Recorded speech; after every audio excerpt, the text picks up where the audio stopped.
so you guys will know when. We are live, man. And again, this is Love versus Prison, man. The first time me and my wife went live, I think it was like in 2020. The Yeah. entire world was definitely in disarray. And more importantly, as one of my dogs just landed on another one of my dogs, I was in a state of disarray. Yeah. So we definitely getting ready to do some conversation, answer some questions, man. If you have questions about relationships that are impacted by somebody said Martha, y'all already know the science, man. I did a post about solitary Terry confinement confinement. today, actually today, man. Really quick Yeah. question as we Mhm. get into that. When I started talking about solitary confinement, were you like, "What the heck?" or what? Like, what were your thoughts on that? And did it explain, or did it help you realize a little bit more about how Yeah. I was I. wired and all Yep. that? It helped me to understand that my husband may have more mental health issues than I thought initially. I thought, it was going to be an adjustment period, but just thinking about him having to do solitary confinement 3 years in the midst of that 17, yeah, I knew that there were some things that he was going to need some assistance with that I could not help with. I'm not the end all be all. I cannot help him with everything. I'm not his therapist. He got somebody for that. But I knew that I was going to need some outside help with ours. Somebody said they got somebody 23. coming home and he's been in 23 to 24-hour lock for almost 3 years.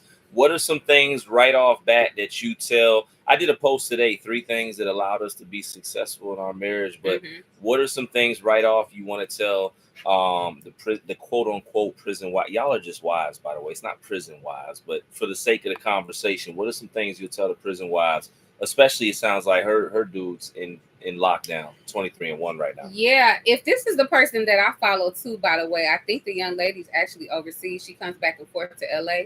I do follow quite a lot of y'all, so don't be surprised if I kind of know who you are. But I would definitely say try to convince that individual. Hopefully, you've already talked about it, but mental health support. One of the things that I had asked Chris for was that we have the ability or try to get the capability to go to some type of therapy. I know that his resources were limited on the inside as far as getting mental health in the inside, but I wanted to be prepared for that when he got home. So things like helping him get his insurance set up through Marketplace, knowing that he was going to be home in January, I knew I had to get it set up by November. So things like that, just staying on top of it any way I could be of assistance to make sure those extra pieces were in place. The second thing I would like to add on is talk about everything. Those are things that we had to talk about. We had to ask questions about everything from each other to know as much as possible before we got to know each other on a whole nother level, which was going to be in person. That was a whole nother growing pain. So yeah, Yeah, communicate. yeah. And I want to say this: we had to do a whole lot of communication. Like, we're never gonna be the type to get up here and be like, we got it all figured out, we're Yeah. perfect. No, we're still growing just like any married couple. We've been through things. 2020 alone, me coming home from prison, PTSD, anxiety, some mental health issues, walking into the pandemic. Yo, communication was something we had to learn to get better at. Yeah. And it's a process that I suggest all of y'all really work on. If you're having the easy conversations, you know what I'm saying? If you having the conversations that it's more about fantasy and you talking about what tomorrow gonna be like that's cool. But that should only be like 5 to 10% of the conversation. For sure. You should really be talking about what's going on with you mentally, where you're at, how you gonna deal with certain things, because life is gonna get real, man. It's Life gonna be 2025. life. Yeah, man. Somebody said it's very stressful.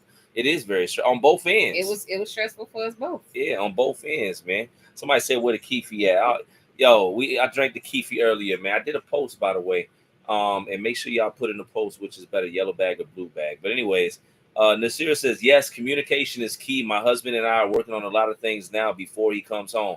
What are some things that you felt like, or we were working on prior to me coming home? Because I've chimed in on some things, but from your perspective. Yeah, so I'm okay. So I met Chris. If you guys don't know, I met him about 2.5 years before he came home. Initially, we thought he could be coming home any day. He thought he was going to get a conditional pardon. He did not. So about 6 months in, we knew that he was going to have to stay for another 2 years. So I decided to bid with him. Now, before fast forwarding to marriage and all of those good things, we did have short term goals and we did have long term goals. So there was some expectation there. I was in school at the time for pursuing things in the cosmetology industry.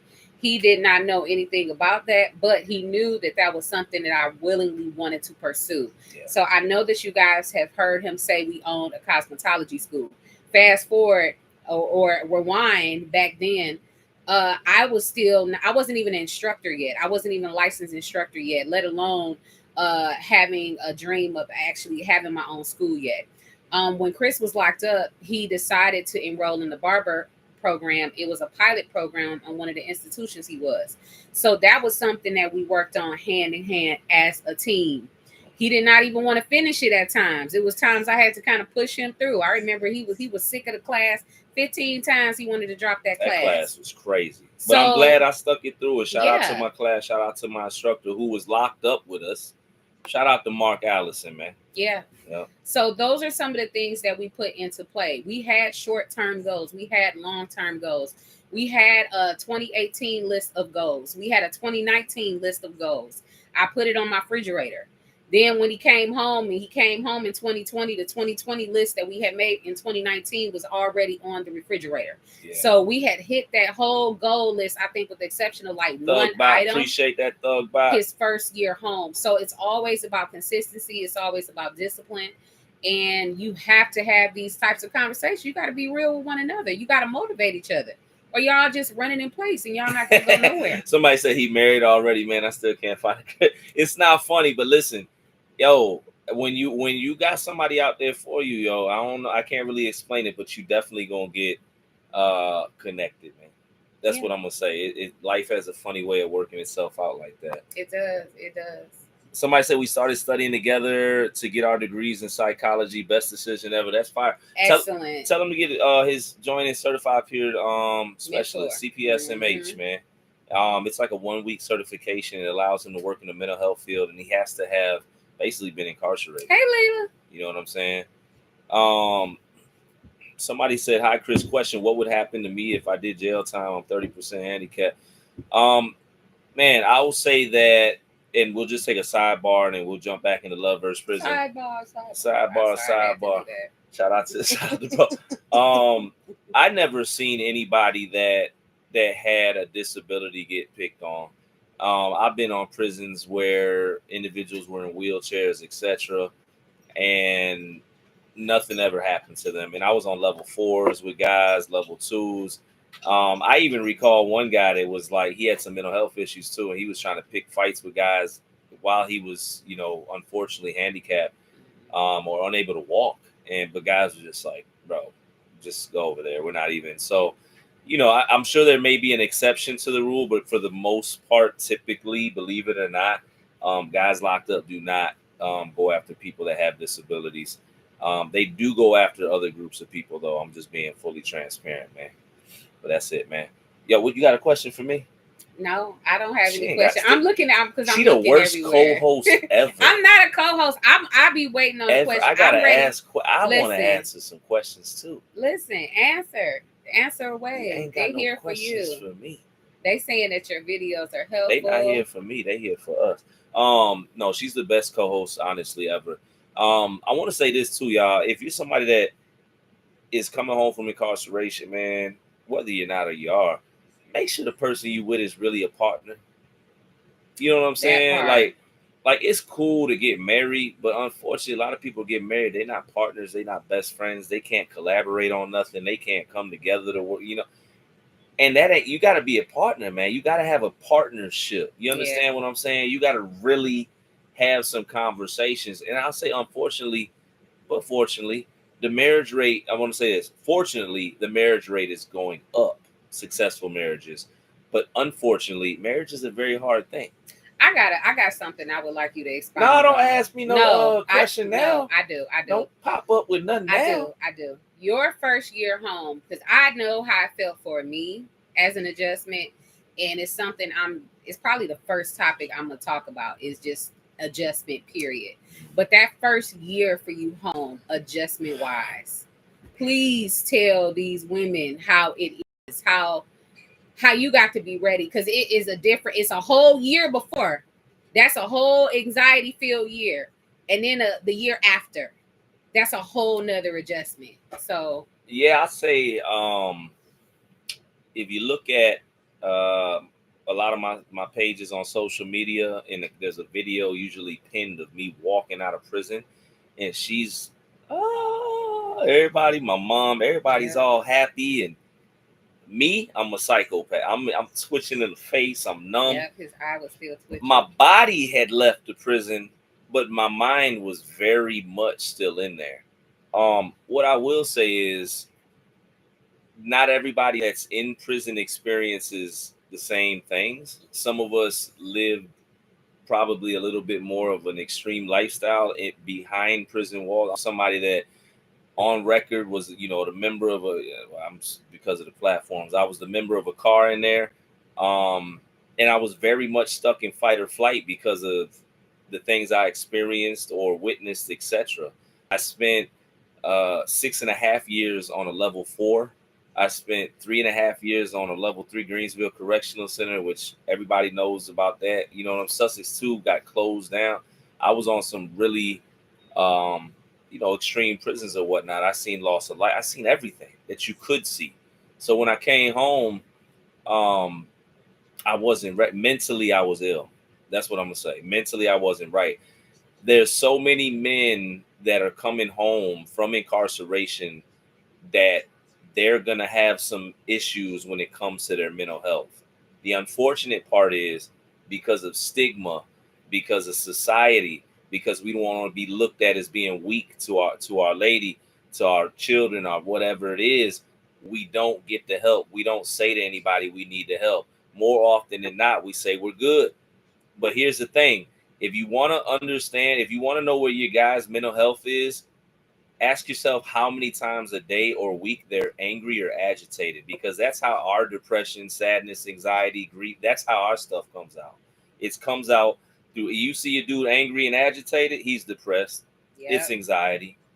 It's sadness. It's grief. But because we're men and then we're coming home from prison in an environment where you definitely don't express that type stuff, that's how it's going to come out. Somebody said he was agitated every day. You can relate. And here's the thing, it's really tough, and I'm sure she can attest, it's really tough to not think that it's me that's the reason you're agitated, because I'm the one. But no, there is a root, there's some trauma, there's something that hasn't been processed that needs to be processed, so he doesn't continue to move with that level of agitation and anger, etc. Is that good? That's good. That's why I asked me a question. I'm fired up. Good God Almighty. I got a question for you though. Okay, I'm ready. What was the difference? What's the difference between 2020 year one when I came home versus now 2025? Huge difference. We've grown in so many different ways. And then however you're gonna answer it, and my fault, I just want to say this, and especially in terms of my mental health. Okay. Boom. All right. So I'm just gonna give a breakdown year by year. Okay. We're about to be married for 6 years. All right. It's come this September. We will be married 6 years. Happily married, might I say. When he first came home, the first 2 years, that first year, it was an adjustment period within itself. Just the first year, adjustment period. So we went from that last year having to really set hard boundaries, meaning we would talk once a day in the morning, we would talk once a day at night, because I felt like his anxiety level was too high. I wanted him to do a mind shift and start giving things away so that he would get that mindset of, hey, I'm actually leaving this place. I don't have anything to take with me. Don't take none of it with you. You don't need nothing. It's 17 years, leave it all there. So it was a mindset shift. I wanted to start right away. He got released from behind those walls. Now we're thinking, it's COVID, so it's a little bit different from us. We walked right into a pandemic. So the world was shutting down. So it was a little bit different, but same thing still applies. I know he wants a job. I know he's trying to make up for time. It just seemed like Chris was just trying to make up for time. Anything that he can volunteer and lend a helping hand, he was there. I felt like he was going to experience burnout because he just kept just making himself available. He was such a manly man, so he was just making himself available to people, to family, to friends, and I felt like he was just on burnout mode. He wanted to work as many hours as he could. He did not want to get anything. He didn't want anything to go wrong. So that was a part of the life experience that was missing. So hear me when I say this. Appreciate that, Franklin. When he went in, he was 19 years old. Okay, he was almost 20. So mentally, there were still parts of him that was still 19 and 20. There were life experiences that he had not experienced yet. So I had to really walk back to a place that I had already been before. I've already had 19-year experience. I've had 20-year-old experiences. I have to experience that with him all over again. I use the example often about him just getting scammed just with a phone. You know how those, them text messages come in, and then when you're filling out for certain applications because he's trying to get these jobs, some of these places aren't legit. So just things like that you just have to be aware and available, emotionally available, patient enough to be able to deal with these things. These are everyday things. You think that you have to answer that phone all the time from behind the wall, you really gonna have to answer that phone. Really be on top of things when it comes to these applications.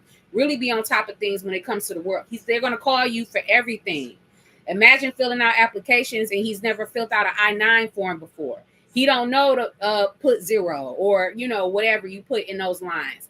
Just everything. He knows nothing. These people have not been around society. So they have to learn all over again. So you not only have to be patient as a wife or a girlfriend or whoever you are, your companion, you also got to be patient enough to be kind of like a mentor, kind of like a mother in some ways. You got to be a nurturer. You got to do this all with a balance and still on top of that make him feel like he the man. Because you're dealing with a manly type of man. Chris got high testosterone. I used to always be like, you a man, like for real.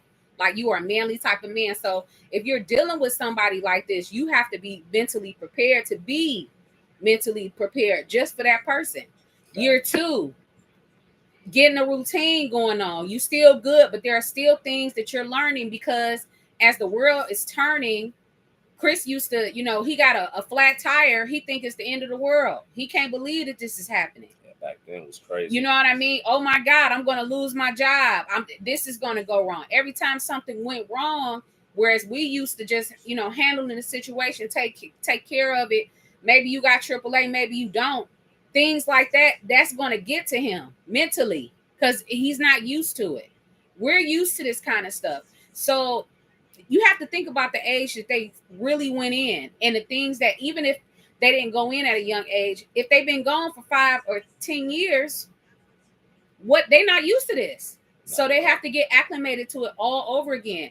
Chris, he was not thrilled to drive. And we talked about driving all the time. And I got my license day 1. And he got his license day 1. When it was time for him to get behind the wheel and he almost hitting curbs and stuff like that. I hit one. Ain't almost. Yeah. So I'm just telling you, like, you gotta have the patience and the wisdom. Year 3, starting to get some balance because now we got some mental health. Now he's starting to get, some therapy is regular. Life is regular. He's getting through regular situations. He's starting to develop a routine. He feels, more in control about his own destiny, his own life.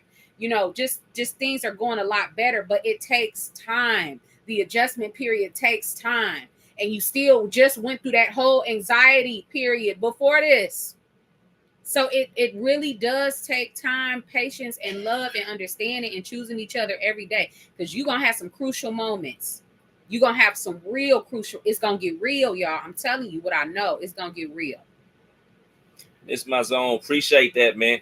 Hey, and I just want to remind everybody we're going to be up here more frequent, Love vs. Prison, man. If you could take the time right now, not just to keep tapping the screen, liking the live, But sharing the live out. If you know somebody that's been impacted by incarceration, they got a loved one that's locked up, man. Don't be selfish with the live. Share the live, share the love. You know what I'm saying? Yo, subscribe, all that good stuff, man. Lock in with us. And we're getting ready to start doing some more stuff, man. If you got specific questions, put them in the chat. I'm gonna take a sidebar.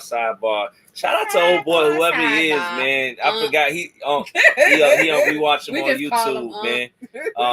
He got the crazy sound bite, but somebody is potentially looking at 20 plus years in prison, and they asked some pointers on how to survive, and I definitely want to respond to that really quick.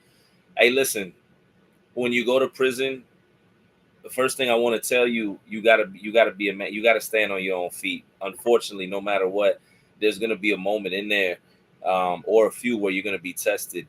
And here's the thing, depending on how you respond to that test, not saying you gotta win, lose, or draw, but what I'm gonna tell you is that's what's gonna determine how people see you going forward in that environment. And unfortunately, it's an environment where anything that's perceived as being weak is often preyed upon.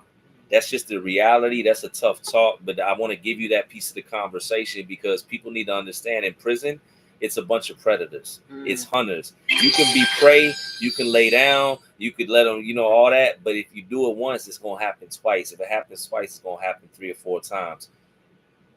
Be very conscious to who you deal with and how you deal with. If you can stay on an island by yourself, cool. If you can stay out of the politics, where I was at in the Commonwealth of Virginia, the politics when it comes to race and getting in the cars and all that isn't like other states like in Cali. And I went looking for the trouble, to be honest with you. But if you're in a state where automatically you got to get involved politically, and thank you to everybody over here going crazy with the gifts, man. If you're in an environment or a prison where you have to get involved in a situation or a system, then there's just certain hits you're going to take. And unfortunately, the only other alternative is to check in and to be in solitary confinement for X amount of years. And mentally, you may not be able to take that. It's the red pill or the blue pill. But here's some basic sound, like just rules of advice, man. See but don't see, hear but don't hear, and don't talk about nothing. It's none of your business. When you walk by somebody's cell, don't look in because that's not where you stay. You know what I'm saying?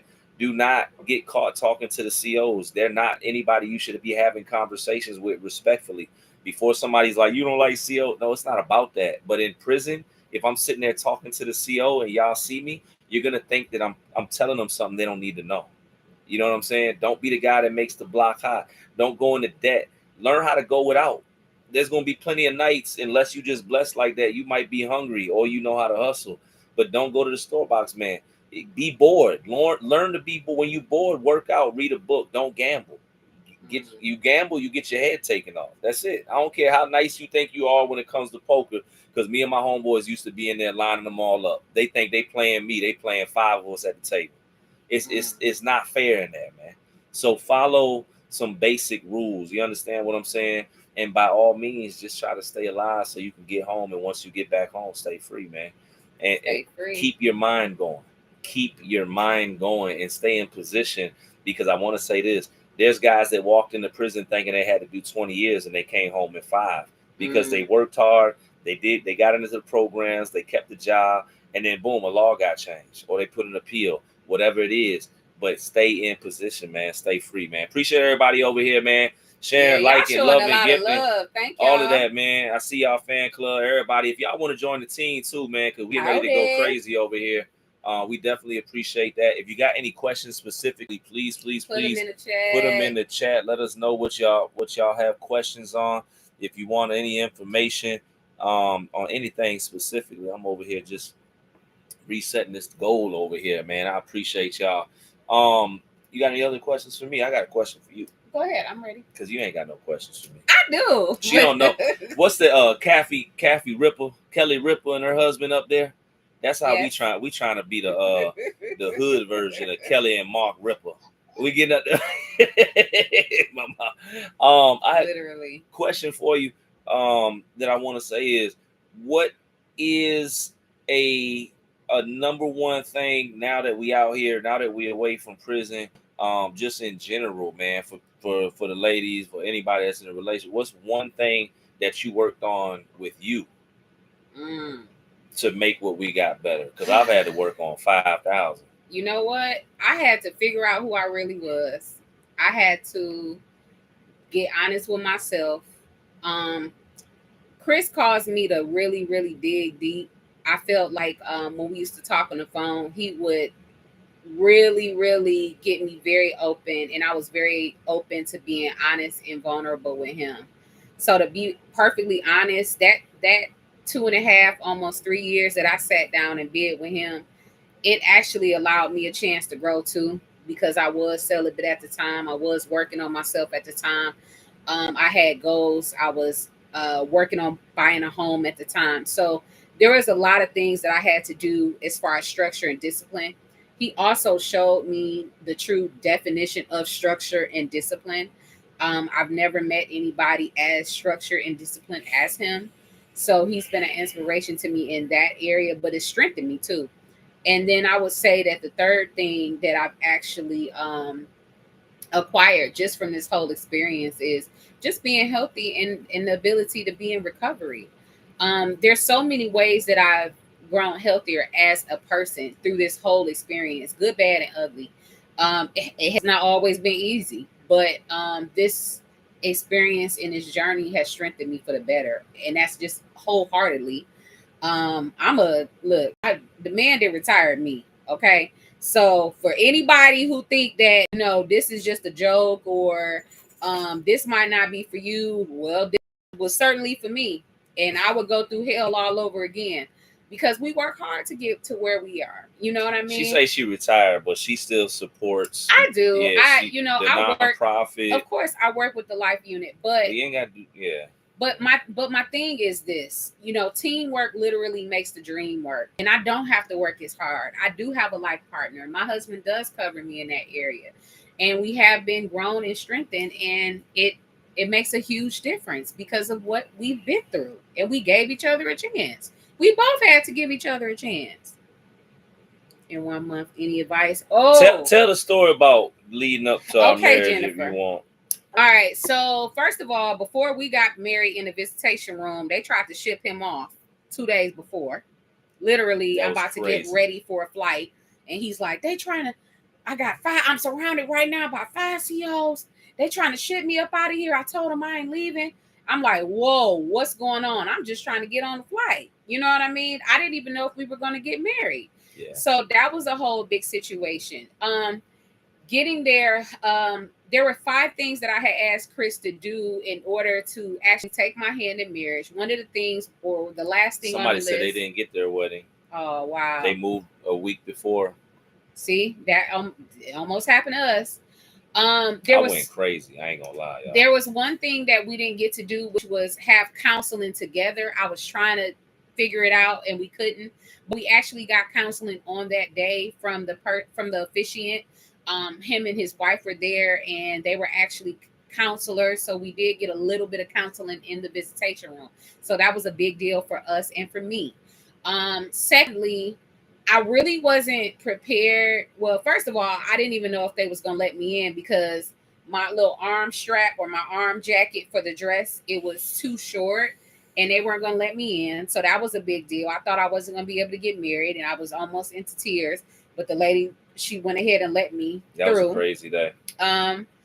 But I wasn't really prepared. I don't know. It was a lot of stuff.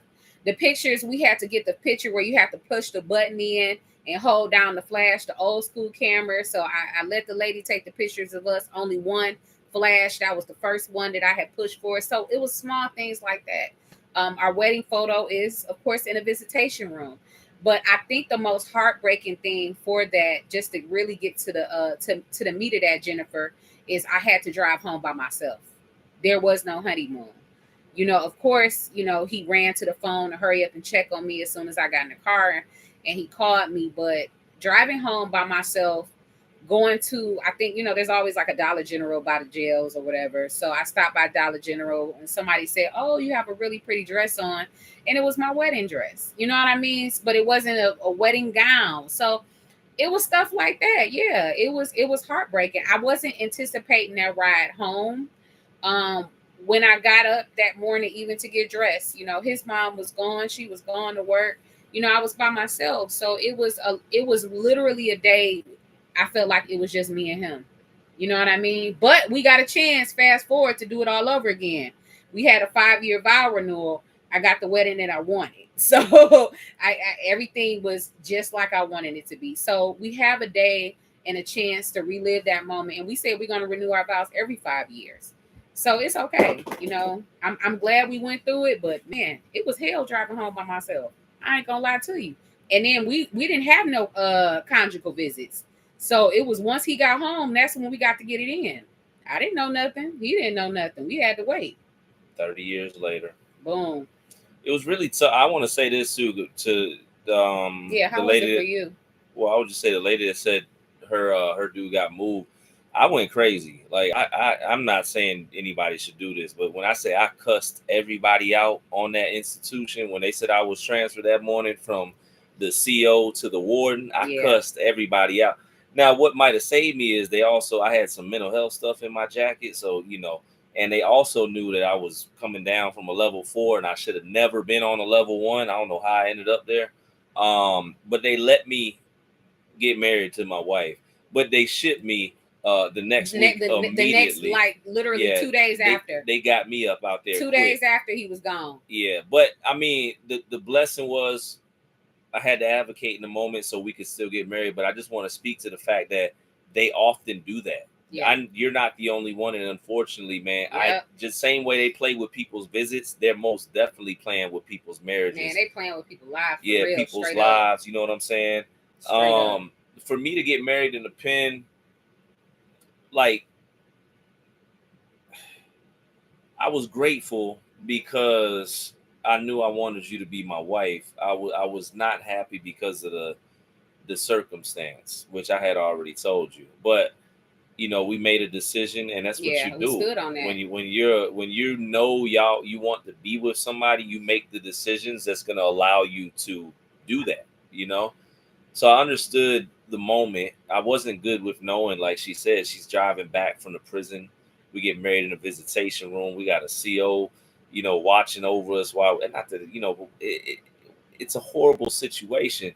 I remember walking back in the dorm, and to be a prisoner at the time and get married, everybody like, yeah, bro, you got married. That's fire. So, that's cool, I guess. But that's it. That it's where most people would spend a honeymoon, like she said. Yeah. I was on the phone talking to her and in the dorm surrounded by, a bunch of other prisoners. That was it. And then it was a waiting period. It was then. Still had to wait for him to get released. Yeah. And it for me, and it may be not like this for everybody, but for me, I'm definitely the guy that's not sitting on the couch. I'm definitely the guy that's trying to provide. I'm definitely the guy that's trying to lead my family. So now I'm a husband, and I'm watching her go through some things, some helps. It was some stuff going on, and I can't do anything. So mentally, it was beating me down. Mentally, it was putting me in a place where I felt inadequate because automatically, because I have a title, I have to do these things. There's obligations. This is what I'm, conditioned to. And unfortunately, I couldn't fulfill that. So it was a lot of frustration, and then even when I came home, I was grateful, but it was hard to focus on the marriage because of the way my mental health was. I know a lot of people ask this. I'm just going to ask this for the ladies because I know this is what people think.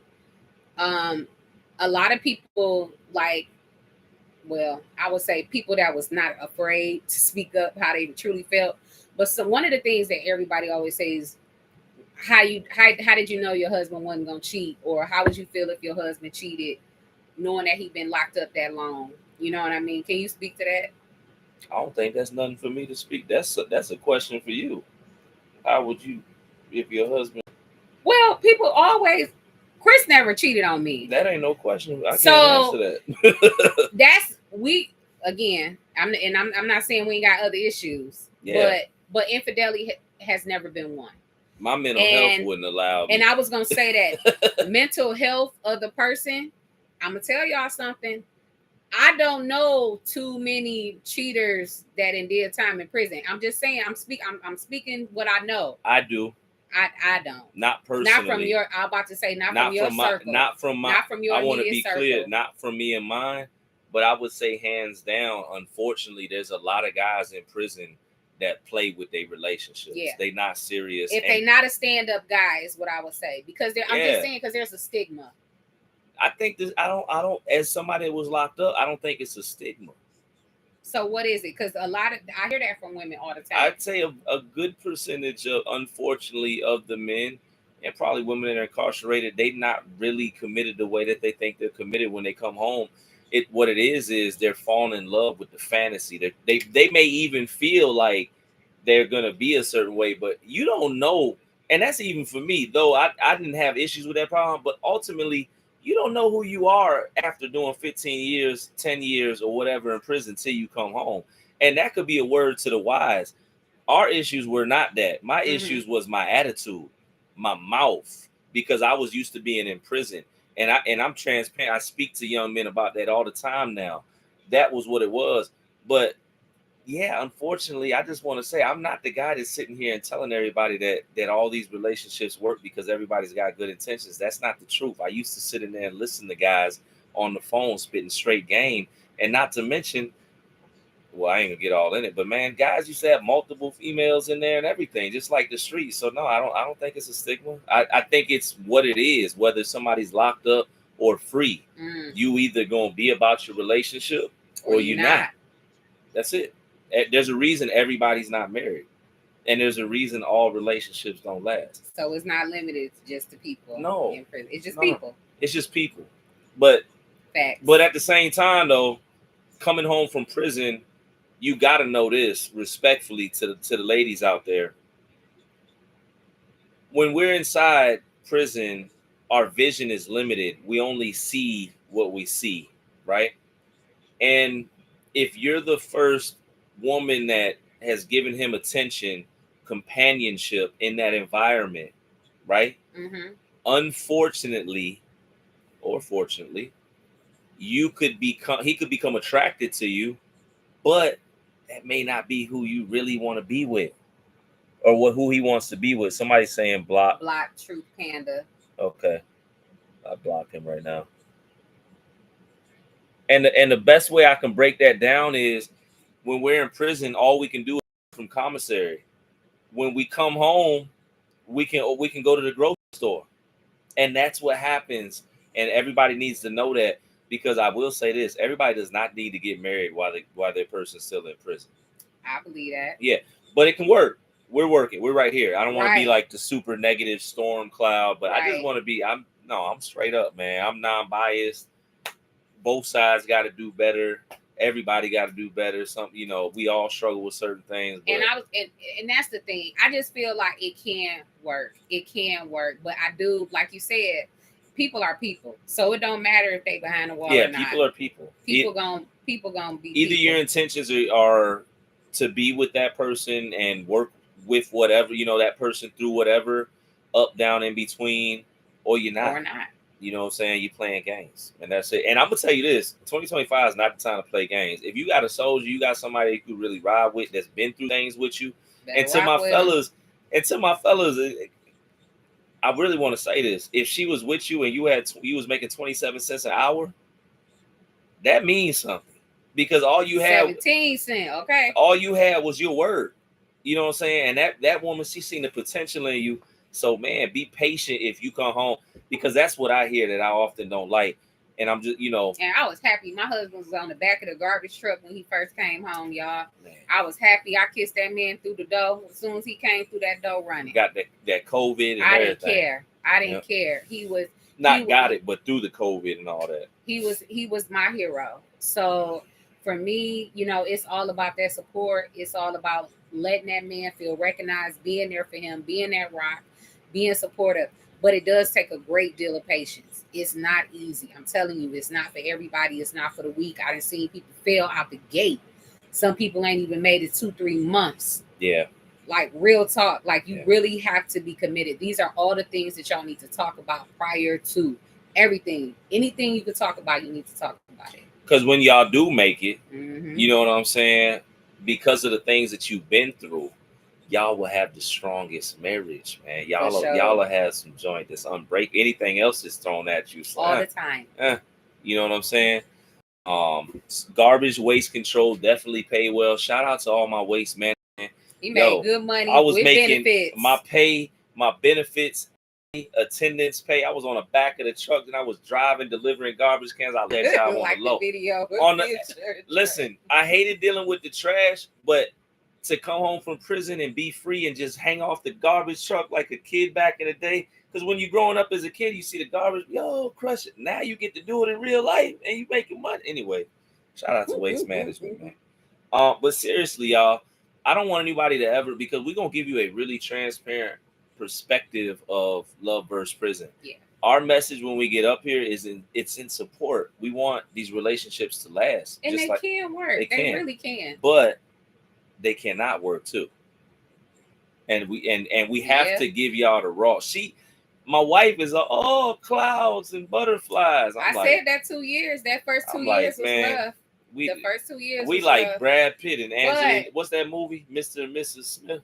Yeah, or War of Roses if you take it back even further. Where the house get blown up. They all that. We done been through some things. But it got greater later. Like honestly, it really did. But we worked hard at it. We both did. You know what I mean? It got super greater later.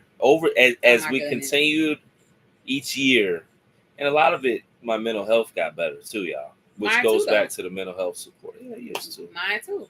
Yeah. Mine too. We did couples therapy together, but we also did therapy separately.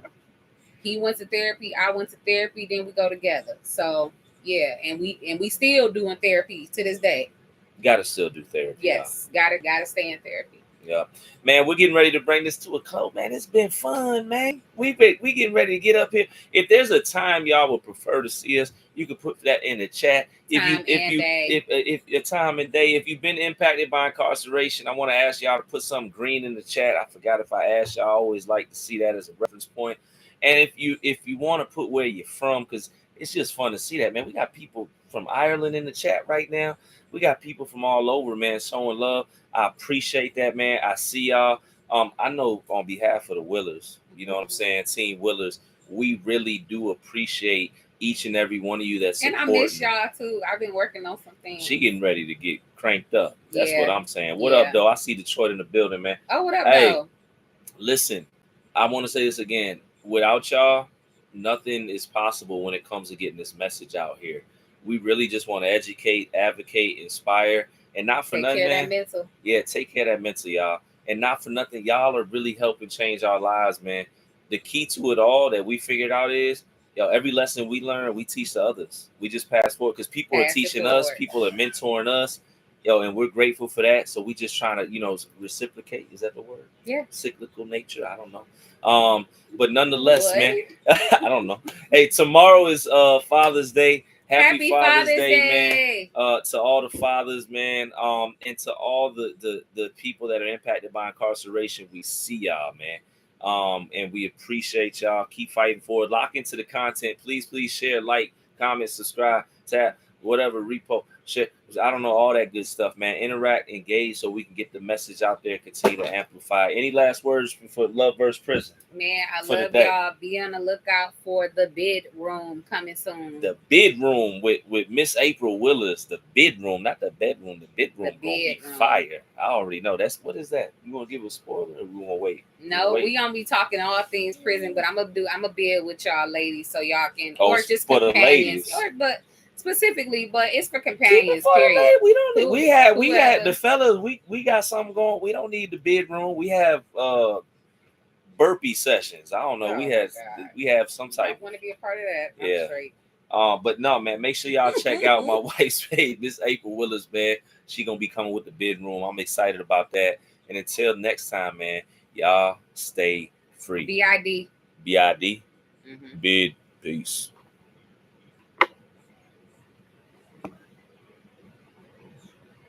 There's so many. She threw the